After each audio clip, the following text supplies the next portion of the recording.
Here's something they don't teach you in school. Before 1916, a farmer, whether American, Canadian, English, or German, could wake up on a Monday morning, decide he wanted a second barn, and be building it by noon. No application. No fee. No inspection. No waiting period. No permit number stamped on a triplicate form and filed in an office that didn't yet exist. He owned the land. He built on it. That was the whole transaction. And then, almost overnight, it changed. Not slowly. Not organically. Not through some gradual, reasonable evolution of civic need. No, the shift was sharp, coordinated, and, the deeper I looked, suspiciously uniform across jurisdictions that had no formal reason to agree with one another. This raises a simple but critical question: who decided that building on your own property required anyone else's permission?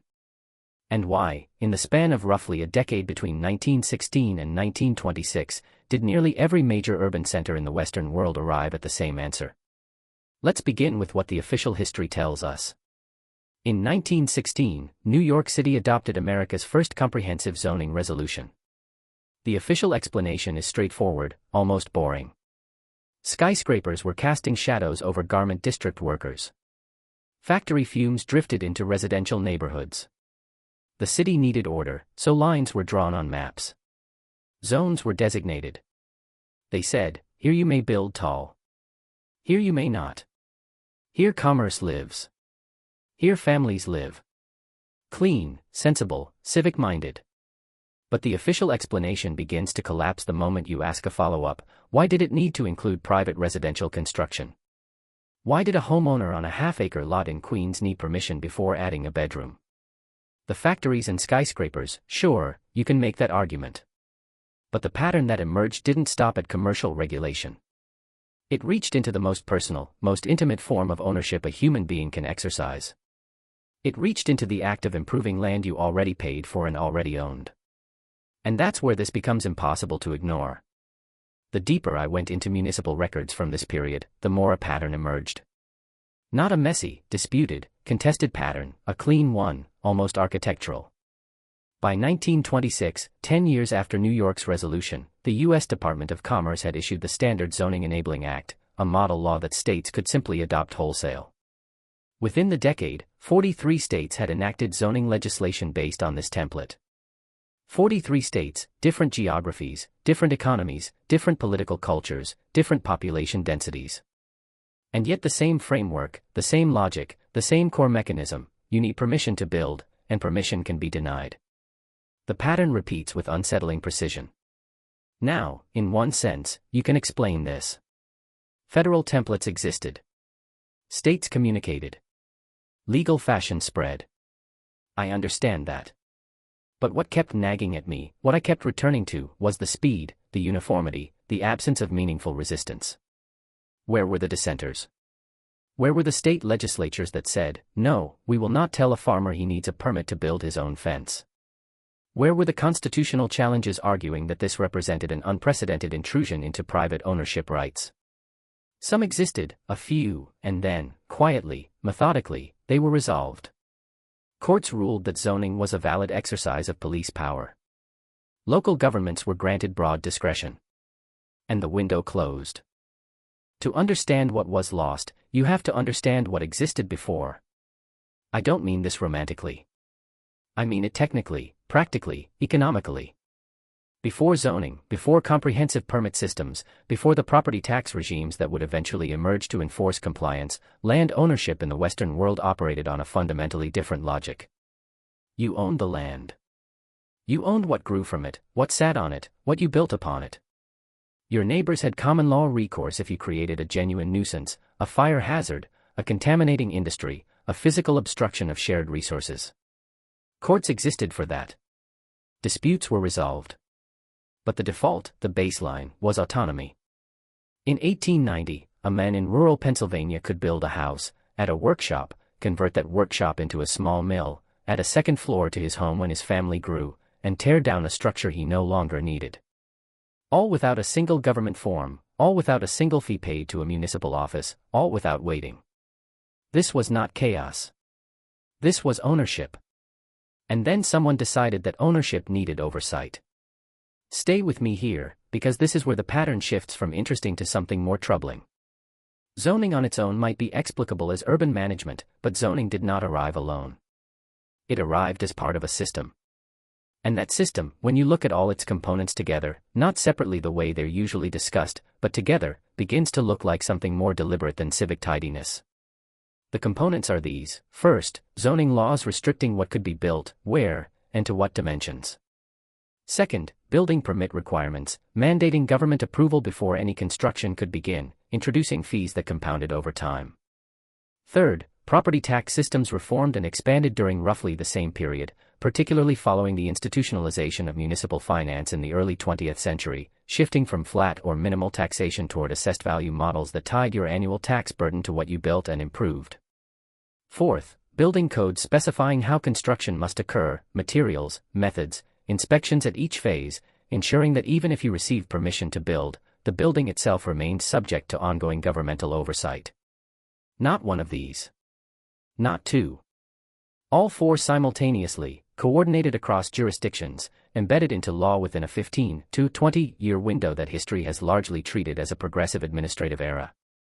The evidence suggests something much larger than administrative tidiness.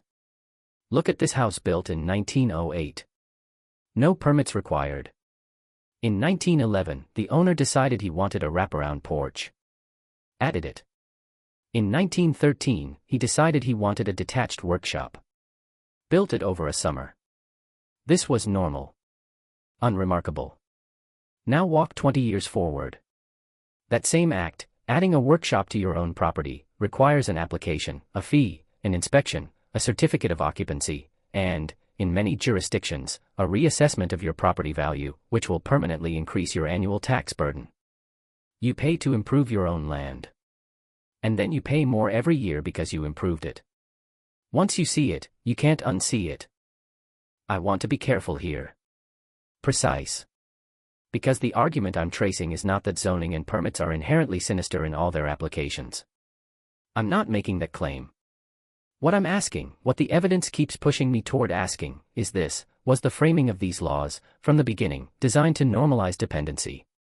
Consider the language from the very first zoning resolutions. The framing was not, "we are restricting your right to build," but, "we are organizing community development." The word permission was rarely used. Approval was used. Compliance. Certificate. Language that implied not restriction but process. Not a gate but a door. And here's the strangest part: the door opened consistently for those with resources and connections. For developers, for incorporated entities, for those who could afford attorneys to navigate the permitting process. For the individual, the family on a modest lot, the farmer seeking a grain storage building, the craftsman wanting to expand his workshop, the door was theoretically the same door, but the cost of the door was not the same at all. The deeper I looked, the more I found a record that was, in places, conspicuously thin. The deliberations behind New York's 1916 resolution are well documented: public hearings, commission reports, architectural testimonies. But at the municipal level, across hundreds of smaller cities and towns that adopted similar frameworks in the following decade, the record becomes strangely sparse. City council minutes that mention zoning adoption in a single paragraph. No recorded public debate. No dissenting votes, or records of whether any dissenting votes were cast. Ordinances appearing fully formed in municipal codes without any traceable draft history, as if the administrators of these towns were following instructions they didn't fully understand, transcribing a template rather than deliberating a policy. I cannot prove that, I want to be clear. But an absence of documentation is itself a form of evidence, or at minimum a form of question. When major legal transformations in property rights leave behind almost no record of public contest, you are permitted to ask why. The silence was deafening. Before we go further, and we will go further, consider what the pre-regulatory world actually produced: the vernacular architecture of the American frontier, the self-built towns of the Midwest, the farmsteads of the Appalachian Highlands, the craftsman homes of the Pacific Northwest. In many cases, these structures were built without architects. In all cases, without permits. In virtually every case, without inspections. And they stand. Many of them still stand, not because of oversight, not because a municipal inspector signed off on the foundation, but because the person building them had a direct personal stake in their structural integrity. Knowledge was passed communally, father to son, neighbor to neighbor, through the kind of practical engineering that lived in hands and eyes rather than in certified credentials. That system of knowledge was not perfect. It was not without failures. But it was autonomous, and in its way, sophisticated. What replaced it was not superior craftsmanship but a credentialing apparatus, licensed contractors, certified inspectors, approved materials lists, that interposed itself between a person and the act of building on their own land. And who paid for that apparatus? Who funded the inspectors, the permit offices, the code enforcement departments? The property owner. Through fees, through taxes, through compliance costs, you paid for the system that restricted you. Before 1916, the threshold of your home was legally and philosophically one of the most protected boundaries in the Western legal tradition. Your land. Your walls. Your roof. The state required extraordinary justification to cross it. But the permit system quietly inverted that logic. Now the state didn't need to cross your threshold. You came to them. You filed. You paid. You waited. You demonstrated compliance before a single board was nailed. The wall didn't move. The threshold didn't move. But the power dynamic at that threshold reversed entirely. And here's what nobody talks about: the fee. That small, seemingly administrative fee attached to every permit application, multiplied across millions of parcels, across decades, across every addition, renovation, and new structure built in America since 1916. Not a tax on income, not a tax on commerce, a tax on the act of improving what you already own. That money went somewhere. That system served someone. The question is simply, who? Now I want to talk about the economic mechanism, because I think this is where the transformation becomes most legible. Before comprehensive zoning and assessed value property taxation, owning land was, in an important sense, a terminal transaction. You bought it. You owned it. Your ongoing obligation to the state was minimal, often a flat, modest tax unrelated to what you built or improved. The shift to assessed value taxation changed the fundamental relationship between owner and state in a way that I don't think has ever been fully articulated in mainstream historical analysis. Under assessed value taxation, improvement becomes liability. Build a better home on your land, and your tax burden increases. Add a workshop, a greenhouse, a guest cottage. Each improvement, each act of making your land more productive, more livable, more valuable to you and your family, triggers a reassessment that permanently increases the recurring cost of ownership. This is not a neutral mechanism. This is a system that functionally penalizes investment in your own property while rewarding stasis. A system that ensures you can never fully finish owning the land, because the land is never fully yours in a fiscal sense. There is always a continuing obligation calibrated to the value of what you've built. This raises a simple but critical question: is this ownership in any meaningful sense? Or is it something else, something that wears the vocabulary of ownership while operating structurally more like an indefinitely renewable lease? I want to be honest with you about where this leaves me. I came into this investigation looking for a story about urban planning history. I expected to find the usual explanations: industrialization pressures, public health concerns, the legitimate growing pains of a modernizing society. And those things are real. I'm not dismissing them.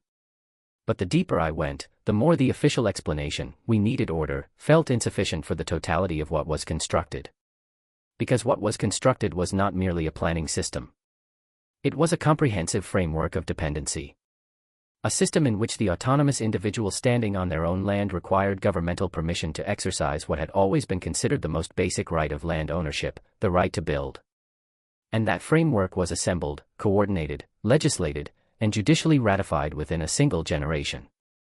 Not over centuries, not through gradual negotiation, within a single generation.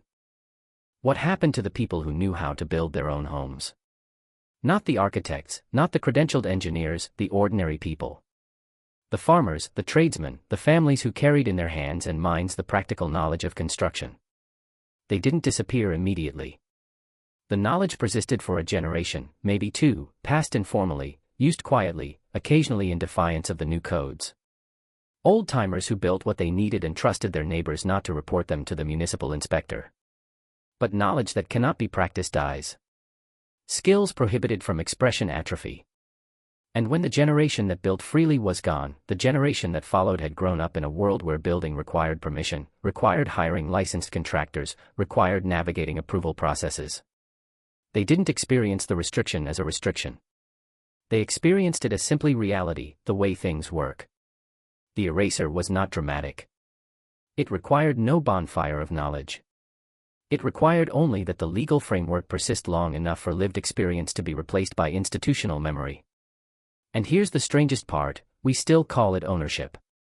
We still use that word with full sincerity to describe a relationship to land that carries perpetual tax obligations, construction restrictions, permitting requirements, and, in cases of sustained non-compliance or non-payment, the theoretical possibility of governmental seizure. We call it ownership. But is it? I keep returning to a photograph. A farmstead in Ohio, dated 1903. A family standing in front of a home they built themselves, on land they purchased, improved through their own labor, and passed to their children without the fingerprints of any municipal authority anywhere on the transaction. There is no permit number on that house. No inspection certificate in that family's records. No zoning variance, no certificate of occupancy, no code compliance report. There is only a family, and their land, and what they built upon it. And I find myself asking a question I don't know how to answer. At what point did we decide that this was insufficient? At what point did we decide that a person standing on their own land, reaching for a hammer, needed someone else's permission before the first nail? Was it the cities that demanded it? Was it the insurance industry that incentivized it?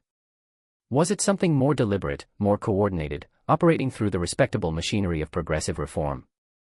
I don't know. The record in so many places is simply not there. What I do know is this: something was lost. Not the blueprints, not the architecture, not the lumber or the stone. Something quieter. Something harder to rebuild than any structure. The assumption, so ancient it preceded law, preceded municipalities, preceded the very concept of zoning, that when a person stands on their own land, they are sovereign there. That the land is theirs. That what they build is theirs.